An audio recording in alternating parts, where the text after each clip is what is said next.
బొంబాయి వెళ్ళరా 4 కోట్లు వాచ్ ఇచ్చిరా. ఏది వాచ్ ఏది ఇచ్చేస్తాను 4 కోట్లది. మీ పేరేంటి చెప్పండి.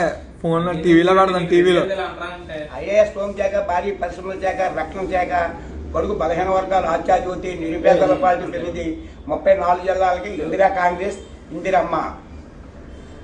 మామూలుగా గాంధీ గారు చంద్రబాబు నాయుడు. మా ఓడికి పెరవల్ల మీ ఇంటి దగ్గర యాక్సిడెంట్ అయిపోయింది. మా ఓడికి కాదు, బుడ్డగాడికి విన్సెంట్ కి మీరు ఇప్పిస్తా ఉద్యోగం ఇప్పిస్తానరా. ఆడికి పడిపోయాడు. మొత్తం ఇవన్నీ కొట్టుకుపోయింది. మొత్తం తొక్కుపోయింది. ఇంటిగా మీరు కాకరపడ వెళ్తారు కదా, ఆ పెరవల్లది ఫోన్ చేయండి అడిగి. ఉద్యోగాలు ఇప్పించచ్చు కదా మాకు ఖాళీగా.